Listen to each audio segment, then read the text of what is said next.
Bismillahirrahmanirrahim. Assalamualaikum warahmatullahi wabarakatuh.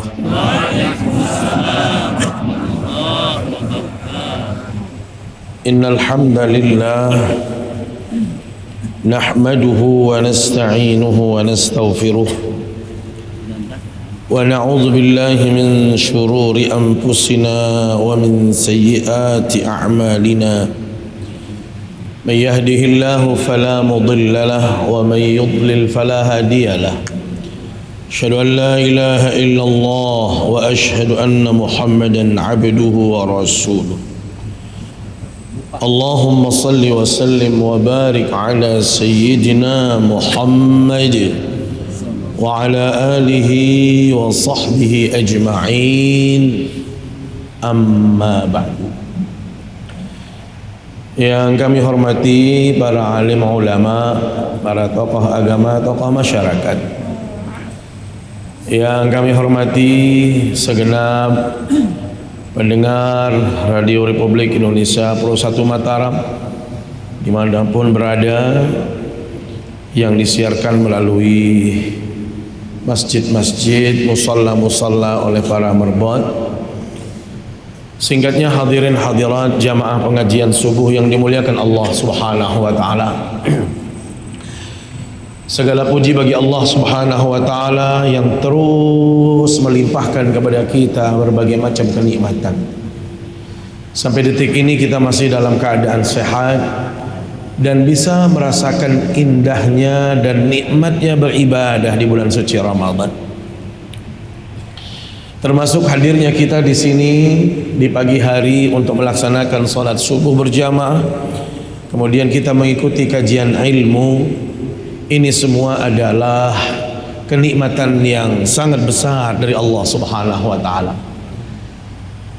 Kita berharap semoga apa yang kita lakukan saat ini dan semua ibadah yang sudah kita tunaikan, semua itu diterima di sisi Allah Subhanahu wa taala. Amin ya rabbal alamin.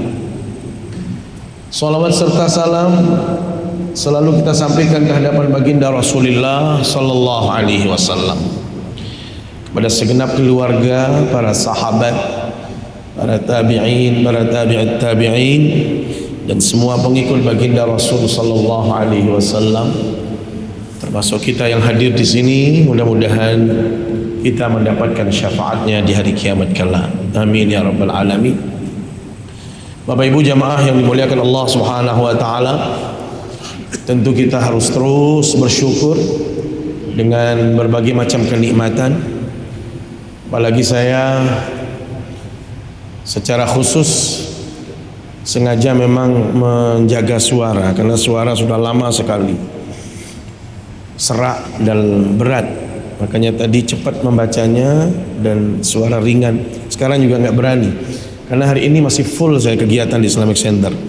Saya ingat semalam pagi hari ini saya mendapat undangan dari BPSDM, beliau ngundang untuk imtak, saya nggak bisa karena saya imtak pagi ini juga di kantor gubernur. Jumatan juga saya di sini. Jadi hari ini adalah hari Islamic Centernya saya. Maka kalau saya tidak menjaga kesehatan, Bapak Ibu, bisa drop kita dan tidak maksimal. Ala kulli hal, kita bersyukur kepada Allah Subhanahu wa taala dengan terus hadirnya nikmat-nikmat dalam kehidupan kita. Bapak Ibu yang dimuliakan Allah Subhanahu wa taala, kajian kita melanjutkan kajian surat Al-Hijr. Tepatnya ayat yang ke-19 sampai seterusnya. Sebagaimana biasa, Tiang akan mencoba membacakan beberapa ayat atau satu ayat dari ayat yang kita kaji. Bismillahirrahmanirrahim. Wal-ardha madadnaha wa alqayna fiha rawasiya wa anbatna fiha min kulli shay'in mawzun. Hadirin dan dimuliakan Allah Subhanahu wa taala, ayat ini adalah melanjutkan ayat-ayat yang sebelumnya. Karena itu agar kita tidak terputus di dalam memahami ayat ini, Korelasi atau hubungan ayat ini dengan ayat sebelumnya adalah di mana di ayat-ayat sebelumnya Allah Subhanahu wa taala masih menerangkan tentang kekufuran orang-orang kafir. Kemudian bagaimana mereka menyembah selain Allah, yang justru apa yang menjadi sesembahan mereka itu adalah sesuatu yang tidak sempurna, bahkan lemah, jauh dari kesempurnaan dibanding dengan Allah Subhanahu wa taala yang maha kuasa mencipta segalanya, berkuasa atas segalanya. Termasuk sebelumnya juga Allah Subhanahu wa taala di sini menjelaskan tentang bagaimana penciptaannya, ya, bagaimana langit, bagaimana kemudian segala sesuatu yang ada termasuk di muka bumi ini. Dan yang akan kita bahas pada pagi hari ini adalah tanda-tanda kekuasaan Allah. Jadi kalau sebelumnya mereka meyakini selain Allah dan terbukti bahwasanya selain Allah itu lemah, maka Allah Subhanahu wa taala menunjukkan kekuasaannya dengan ciptaan-ciptaannya. Maka ketahuilah Allah, disinilah Allah Subhanahu wa taala menghadirkan wasilah kepada kita, bahwasanya segala yang diciptakan itu adalah wasilah kita untuk beriman kepada Allah Subhanahu wa taala. Jadi bukan hanya sekedar diciptakan kemudian kita menikmati, tetapi ketahuilah Allah, apapun yang ada di muka bumi ini, semua itu adalah media kita untuk bisa meyakini kebesaran Allah, untuk kita bisa beriman kepada Allah Subhanahu wa taala. Kita sudah menjelaskan sebelumnya Allah bagaimana urgensi iman, bagaimana pentingnya iman dalam kehidupan kita. Subhanallah, kita Bapak Ibu, walaupun mungkin kehidupan kita biasa-biasa, kita tidak terlalu kaya, tidak terlalu berkecukupan, tetapi yang paling mahal dalam hidup ini Allah bukan harta benda, bukan kekuasaan, tetapi iman yang kita miliki. Inilah modal utama kita untuk meraih kebahagiaan dunia akhirat. Karena cara pandang kita bukan seperti cara pandang orang-orang kafir yang memandang dunia ini adalah segalanya. Dunia ini adalah kehidupannya. Tetapi bagi kita adalah dunia adalah merupakan jalan untuk kita menuju kebaikan di akhirat kelak, dan itu tidak akan bisa kita lalui kecuali dengan iman. Karena itu dalam Al-Quran banyak sekali Allah SWT memberikan gambaran bagaimana orang-orang kafir yang tidak beriman, yang dalam pandangan mereka justru sudah melakukan yang terbaik. Bapak Ibu, qul hal nunabbiukum bil akhsarina a'mala, katakan kata Allah, mau saya tunjukkan kepada kita semua, kepada kalian, siapa orang-orang yang paling merugi dalam kehidupannya. Dijawab oleh Allah, Bapak Ibu, alladzina dhalla sa'yuhum fil hayatid dunya wa hum yahsabuna annahum yuhsinuna sun'a.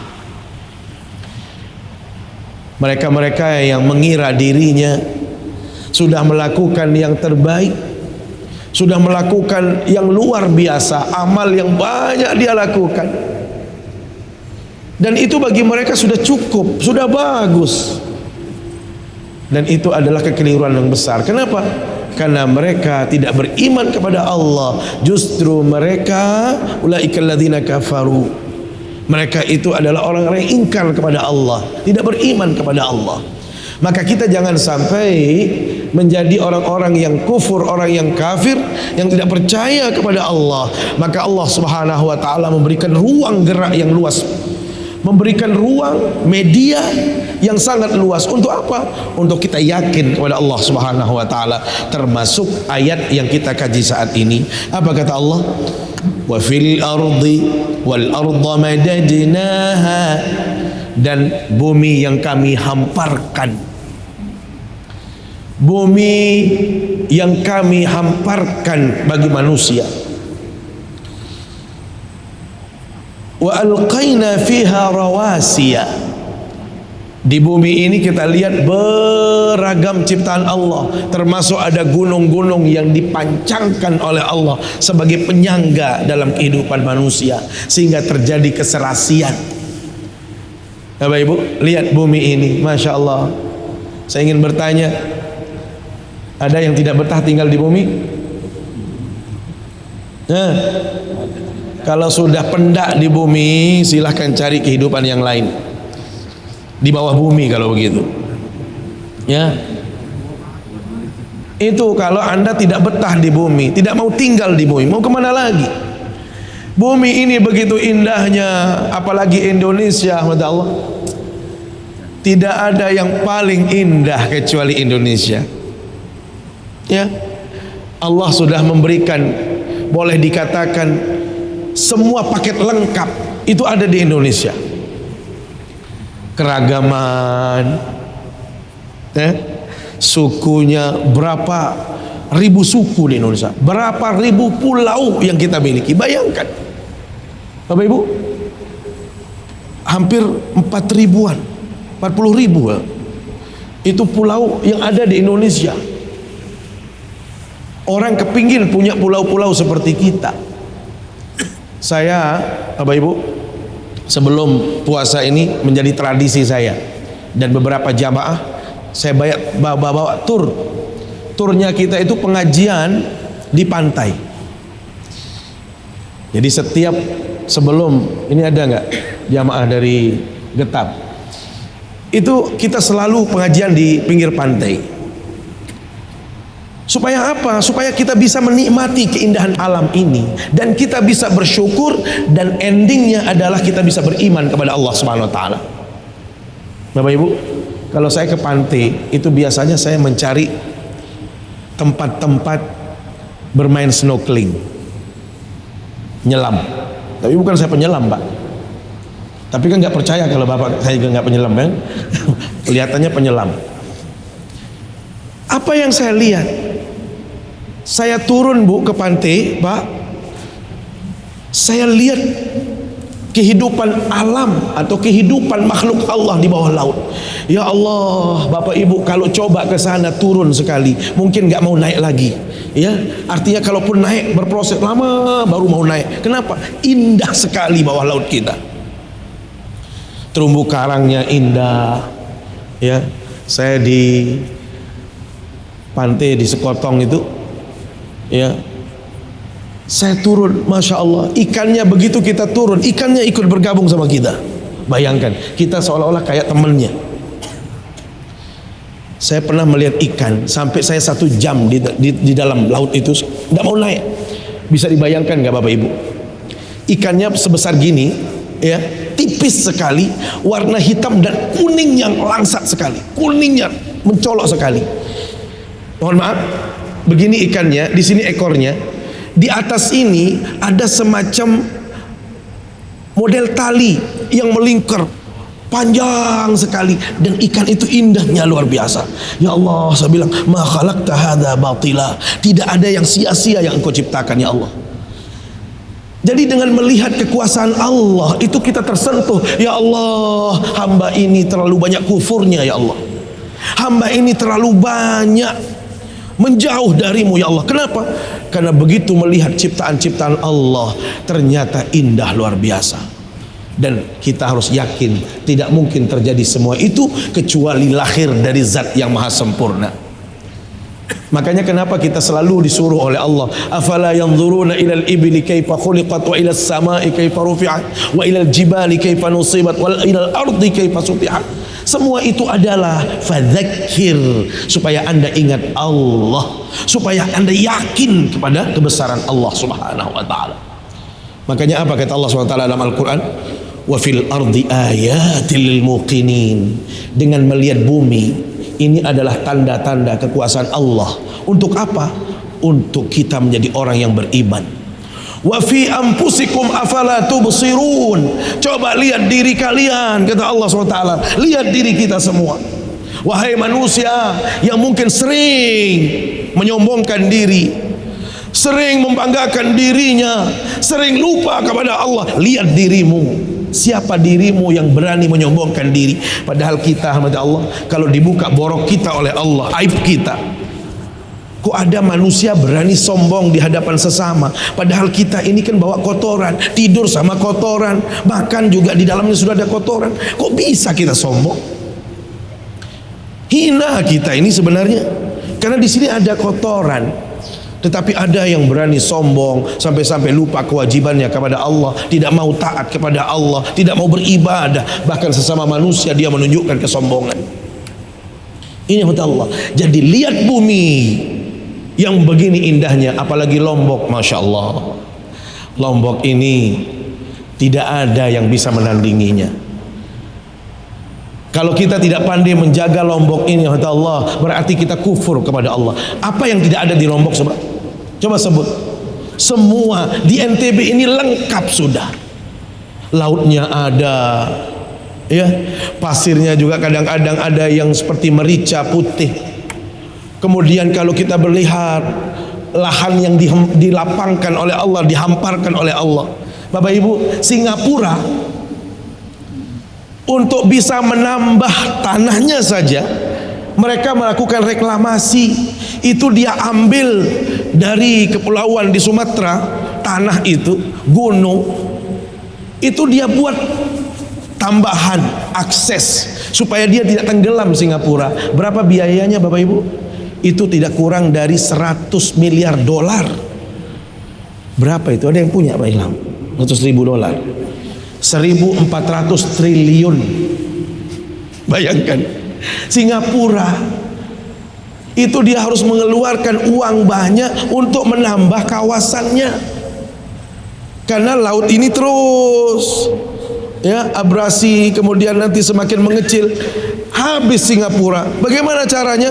Dia membuat tanah sendiri, dia membuat pulau sendiri, menambah pulau itu. Ya Allah, kita tidak melakukan itu, ya Allah. Ya, kita hanya disuruh oleh Allah apa? Syukuri. Syukuri apa yang ada. Hidup ini indah dan anugerah yang terindah. Maka tinggal kita menjalani dengan terus menjaga alam ini. Ini jangan kita ngerusak, jangan sampai kita menciderai dan lain sebagainya. Hadirin hati Allah, gunung, masya Allah, wa alqaina fiha rawasiya. Gunung itu tujuannya apa, Allah? Bukan untuk dieksplorasi. Kalau kita jujur itu sebenarnya bukan untuk kita babat habis. Karena sebenarnya segala sesuatu ini memang diperuntukkan oleh Allah kepada manusia, tetapi ada standarnya. Makanya para ilmuwan itu kan melakukan penelitian, mana gunung yang boleh dijadikan lahan pertanian, atau mungkin diambil isi dalamnya itu, misalnya ya potensi kayak di Sumbawa KSB itu ada emasnya, ada nikelnya dan sebagainya, ya. Ada yang memang harus dijaga, dipelihara. Nah kita ini kadang-kadang tidak taat hukum, semua dibabat habis, mentang-mentang dia berkuasa, semua dijadikan lahan semau dia. Lupa kita kalau Allah ciptakan itu sebagai penyangga. Maka yang terjadi kemudian apa? Banjir di mana-mana. Memang ada pembangunan, tetapi biaya maintenance daripada banjir itu berapa? Itu tidak bisa mengcover apa yang kita dapatkan tadi. Kenapa terjadi seperti ini? Kata Allah, keserakahan manusia itu terjadi. Dhaharal fasadu fil barri wal bahr bima kasabat aydin nas. Terjadi kerusakan di mana-mana, fil barri wal bahr. Nih, di daratan terjadi, di lautan juga hancur. Kenapa terjadi seperti itu? Itu semua terjadi karena ulah manusia, keserakahan manusia. Masya Allah, kalau alam ini kita jaga, nggak perlu kita buat loh, nggak perlu kita seperti Singapura, cukup hanya menjaga. Sudah, ini gunung biarkan saja. Kita misalnya, oh ini lahan pertanian, ya sudah, biarkan ini menjadi lahan pertanian. Kenapa? Lihat ayat berikutnya, wa ambatna fiha min kulli syai'in mauzul.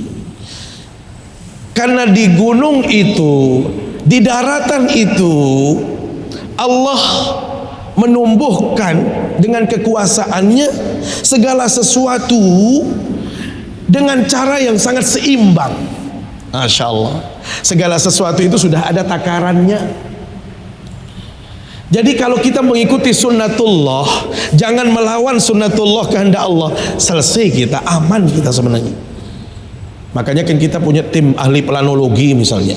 Oh, ayo Anda yang merupakan ahli di bidang itu, mana wilayah yang boleh kami bangun?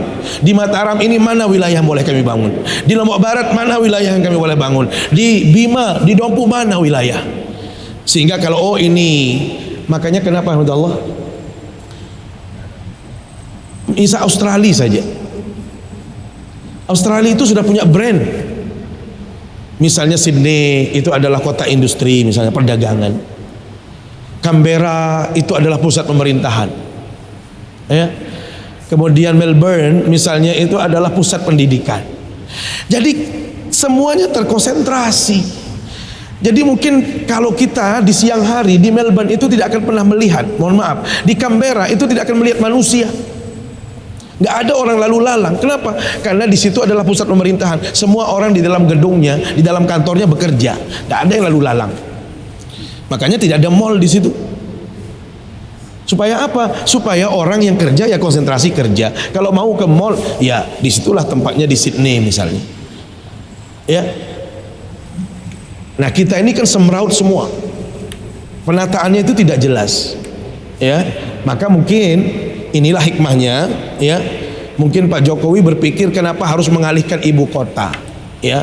Walaupun ini sebenarnya sudah terlambat kita, ya. Seharusnya ada, oh ini tempat pendidikan, oh ini kawasan industri, ini kawasan pendidikan, enak. Jadi pemerataan itu terasa. Malaysia, Bapak Ibu, kampus-kampus itu tidak ada. Sulit sekarang kita dapatkan kampus-kampus utama itu di tengah kota. Semuanya hijrah ke pinggiran kota sana. Kenapa? Karena satu konsep, tempat pendidikan tidak mungkin sepi. Makanya hutan-hutan yang agak jauh kemudian itu tidak difungsikan, itu dijadikan kampus. Jadi nanti itu orang akan datang ke sana sehingga ada pemerataan. Nah, itulah yang disebut tadi, Allah ciptakan segalanya, segala sesuatu itu dengan keseimbangan. Ya, misalnya tanah yang gimana seimbang itu? Bapak Ibu lihat tanah yang subur. Ya, kayak kita di Lombok ini kan rata-rata subur, maka dia dijadikan lahan pertanian. Itu. Jangan cari emas di sini. Hampir habis kita kali juga nggak ada. Tapi kalau di Sumbawa, ya Pulau Sumbawa itu relatif kering, panas dan sebagainya, maka di situ ada kawasan-kawasan yang memang di dalamnya itu adalah khazain istilahnya. Itu adalah harta-harta terpendam yang memang Allah sudah taruhkan di situ. Tetapi tetap saja mengacu, kalau kita mengatakan eksplorasi itu harus tunduk dalam pengawasan dan aturan. Jangan sembarangan. Nah kita ini kan karena sudah menjual ke asing, jadi ya terserah dia. Freeport itu Bapak Ibu, tidak ada dunia seperti Papua. Makanya kenapa Papua itu sulit sekali aman? Karena sumber kekayaan alam Indonesia yang paling besar itu ada di Freeport. Dan itu sampai berapa tahun? Udah berapa puluh tahun sudah, 40-50 tahun diambil itu emas. Itu nggak kurang-kurang.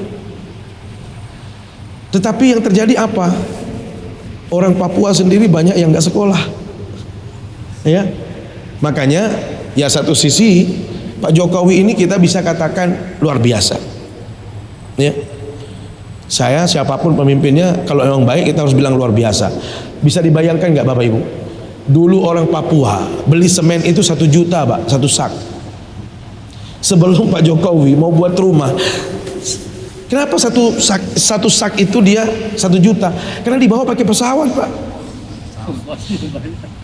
Jadi bisa dibayangkan di situ. Jadi dari sini ke sana berapa kali transit baru sampai tempat dia. Baru mau, makanya gimana mau bangun rumah bagus-bagus di sana? Gak bisa kekejar kita. Mau bisnis apa? Kan di situ orang, karena banyak orang non Muslim ya. Jadi mereka ya yang non Muslim itu Kayak kita mau jual sapi, jual kambing, mereka jual babi, itu harus naik pesawat dulu. Pesawat naik, mau pergi jual apa? Jual babinya, jual kambingnya. Percaya nggak itu? Makanya dulu BBM kita ini masih harganya berapa ribu waktu itu? 2.000. Di sana itu sudah 100-an ribu harganya. Makanya kalau mau bisnis ke Papua sana. Nah sekarang oleh Pak Jokowi semuanya itu sama-sama. Jadi tidak boleh ada yang membedakan di seluruh kawasan NKRI ini. Semua harga-harga kebutuhan pokok itu sama. Tetapi memang konsekuensinya harus hutang. Ya nggak bisa kita membangun tanpa hutang karena kita tidak punya kos sendiri. Tetapi Indonesia, berarti Allah, secara umum Indonesia masih aman. Kenapa? Karena hutang yang ada masih bisa dibayarkan dengan sumber daya alam yang besar yang kita dapatkan lah, masih ada lah, masih seimbang. Ada negara-negara yang sudah mau tenggelam itu. Turki itu hebat, berarti Allah. Tapi hutangnya jauh lebih besar. Kalau kita mungkin baru sampai 4.000 triliun mungkin, ya. Mereka sudah 40.000 triliun mungkin. Turki itu hampir bangkrut juga. Ya. Argentina itu juga termasuk negara-negara yang ini. Inilah yang kita syukuri oleh Allah. Tetapi bukan berarti kekayaan itu kita habiskan, ya. Jadi jangan berpikir bahwasanya segala sesuatu itu kita harus kuras semau kita. Waja'alna lakum fiha ma'ayish. Nah, wa ambatna fiha min kulli syai'. Lihat, segala sesuatu itu ditumbuhkan oleh Allah untuk kepentingan kita. Waja'alna lakum fiha ma'ayish. Subhanallah, Allah menjadikan semua itu sebagai jalan kita untuk mencari kehidupan. Jadi kita kalau mau hidup di dunia ini sudah Allah siapkan sebenarnya. Tinggal kita yang banyak ikhtiar, banyak usaha, melakukan kegiatan-kegiatan untuk mendapatkan. Bapak Ibu, semua itu sudah ada. Jadi disinilah letaknya kita, tempatnya kita mencari kehidupan. Dan hebatnya agama Islam ini Bapak Ibu, pergi cari rezeki, mencari kehidupan itu ibadah. Jadi sholatnya kita ini ibadah, puasanya kita ibadah, hajinya kita ibadah, sedekah itu ibadah. Cari rezeki kita di sini juga ibadah. Makanya sering saya sampaikan satu hadis Bapak Ibu. Dulu di zaman Rasul SAW, jihad, peperangan itu menjadi tujuan utama umat Islam. Setiap hari banyak yang mendaftarkan diri untuk berperang. Kenapa? Karena jalan itulah jalan yang terbaik.